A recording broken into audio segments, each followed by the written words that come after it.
የሆነ በቃ በተፈጥሮ በጣም ከኔ የተሻለ ሰው አይ ነው የሆነ በጣም ችግር ቦታ ይወለዳል። ሶ የሱ ህይወትና የኔ ህይወት ምንድነው ልዩነቱ?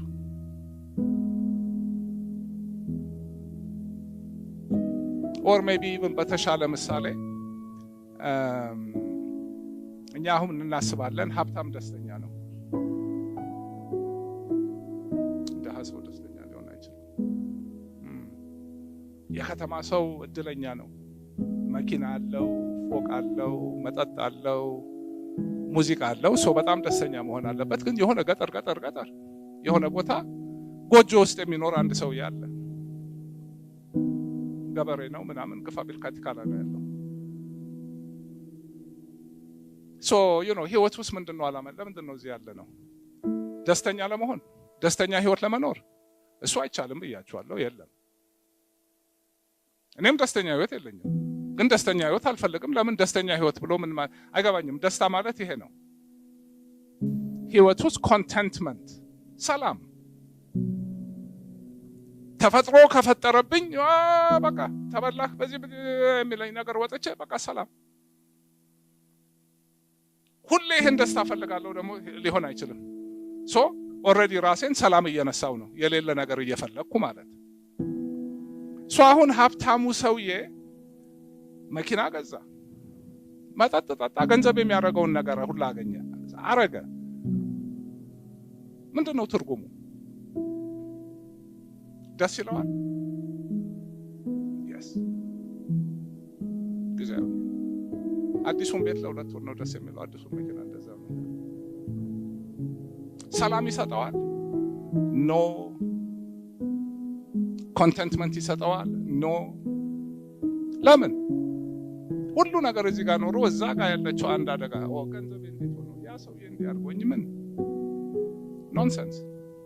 ሰላም የሚነሳው ነገር አለ፣ ችግር ይዞ ይመጣው አለ። ግን እዚህ ገጠር ያለው ሰውዬ ጋር እንምጣ። ያርሳል፣ ይመጣል፣ ግርግር የለም፣ ሬዲዮ የለም፣ ምንም ነገር የለም። ሰርቷል፣ ሰውነቱ እንትን ነው፣ ጤነኛ ምግብ ይበላል፣ ካቲካላ ይበላል። ቁጭ ሲል ዓለም 9 ነው ይሄ ሰውዬ። ሰላም ነው፣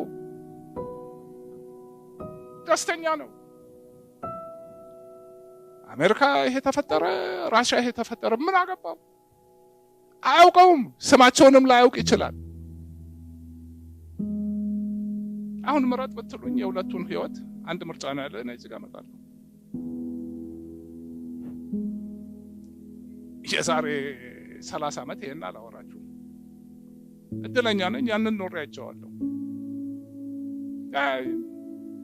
ቅድም ያልኳችሁ እዚህ ጋር መጣሁ። የዓለም ነገር እዚህ ጋር ነው የሚያመጣችሁ የሆነ ፖይንት ላይ፣ ከዛ ትርጉም የለው። አዲስ መኪና ይገዛና ለመጀመሪያ 2 ወር ጸጉር ይነሳል። ከዛ በኋላ ጭቃ ለብሶ ምናምን አልነበረም። ቤትም እንደዛ ነው፣ ልብስም እንደዛ ነው ምናምን። ግን አዲስ ነገር እንዳልኩት ኢትዮጵያ መጣው በአጋጣሚ። ያኔ ደግሞ አዲስ አበባ ነው ከናዝሬት ብዙ አትሻለም። ከተማ ውስጥ ያለውን ሰው ከሌ መንገድ ላይ በቃ በሳምንት አንዴ እንተያያለን። ቦሌ መንገድ ወደዚህ እንትን በፊትማ በጃንሆይ ጊዜ ይሄ ቦሌ መንገድ በሙሉ የከብት ምናምን ነገር ነበር። ትዝ ይለኛል ከጓደኞቼ ጋር ሞተር ሳይክል ለማመድ ሰው ስለሌለ ምናምን ጭቃ ውስጥ እኮ ነው ቦሌ መንገድ አሁን ተቀያይሮ ያው የምናየው ነገር ሆኗል። ግን ያኔ ስመጣ አሁን እኛ አሁን ኢትዮጵያዊ በሙሉ አሁን እድሉን ቢያገኝ ውጭ ሀገር መሄድ ይፈልጋል። እንደምንረዳው አሜሪካን ኤምባሲ በዓለም አንደኛ ነን። ዲቪ ቪዛ 5 ሚሊዮን ሰው በአመት አፕላይ የሚያደርገው ነምበር 1 in the world። ኦኬ ወዴት ለመሄድ? እኔ የነበርኩበት ቦታ ያልጥም ብሎኝ እኔ እዚህ መጣሁ። ለምን ያ ብናገኘውም የሆነ ቦታ ላይ ይቆማል። አሜሪካን ሀገር ያለ ዳያስፖራ በሙሉ somehow ስለሚፈራ ባይፈራ እዚህ መሆን ይፈልጋል። ግን እንዴት የተመቻቸውን ነገር እንዴት ጥሎ ይምጣ? ደግሞ አልፈርድበትም። እኔ እዚህ ስመጣ እኔ ሰው ሁሉ አበደ ነው ያለው። ግን ያው ምንድነው የሚሆነው? ውስጤ ነው ሁሉ ነገር።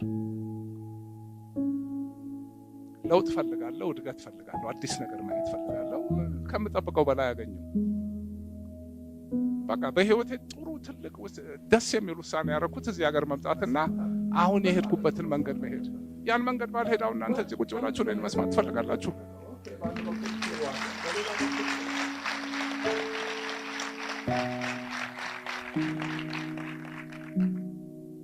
እንትን ወደ ህይወት ትርጉም እየመጣው ነው።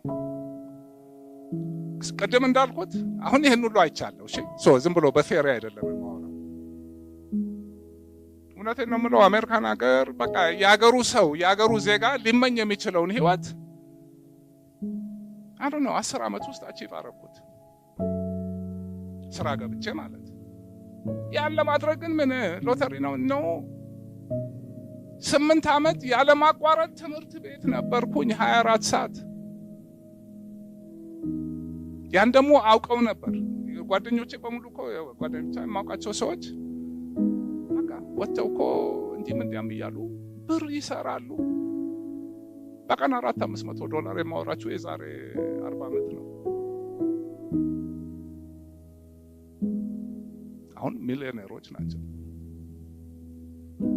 ግን የኖርኩትን ህይወት አልኖሩም። እኔ ብሩ የለኝም። ብር ይመጣል ይሄዳል በቃ። ግን እዚህ ጋር ቆሜያለሁ። እዚህ ጋር የቆምኩት ደግሞ የሆነ ጥሩ የሚመስል ህይወት የኖር ስለመሰላችሁ ነው። እኔ ለራሴ የሚስማማኝን ህይወት ኖሬያለሁ። ይሄ ገበሬ እዚህ ጋር ያለው እስከነ ሚስቱ የሁላችንም ዓላማ የዚህ ሁሉ የሥራ የምን እዚህ መምጣቱ ምንድነው የምንፈልገው? ሰላም ነው የምንፈልገው። እርግጠኛ ነኝ ብዙዎቻችሁ ደስታ ነው የምንፈልገው ትሉ ይሆናል። የለም ሰክሰስ ነው የምንፈልገው። ኖ ሰክሰስ is a tool። ራሱ ዓላማ ሰክሰሱን ለምንድን ነው የምትፈልጉት? ይሄ ገበሬ የሚሰማው ነገር እንዲሰማችሁ ነው። ከዚህ አልፋችሁ እኮ መሄድ አትችሉም። ግን እሱ የደረሰበት መድረስ አትችሉም። እኔም አልችልም። አሁን ለምን ሌላ ብዙ ግርግር ፈጥረናል እዚህ? እሱ የለውም። ሰላም ሀገር ሰላም ህይወት ውስጥ ነው የሚኖረው። ሰክሰስ ስትፈልጉ ምንድን ነው የምትፈልጉት? አስባችሁታል? you want to be successful ትበሉታላችሁ? ታናግሩታላችሁ? ኖ። ገንዘብ ምንድን ነው? ትክክለኛው በአንድ ቃል ከፈለጋችሁ 2 ቃል ጥሬ ዕቃ ነው። አንድ ጥሬ ዕቃ and አስገዳጅም አይደለም።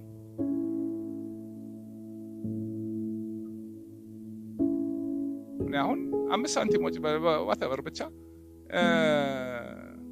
ማዕከላዊ የትም ቦታ ቁጭ ብዬ እዛ አሁን ማታ በቃ ክፍል ተዘግቶ ማውራት ማስተማር ነው ስራዬ። ቀን ከሰው ጋር ስጫወት ነው የምውለው። ውጭ ያለውን ነገር ቁጭ ስላረኩት በህይወቴ ካሳለፍኳቸው ላይክ ቆንጆ ጊዜዎች መሃል እስር ቤት ያሳለፍኩት ጊዜ ነው። ያለምንም ውሸት ያለምንም ጉራ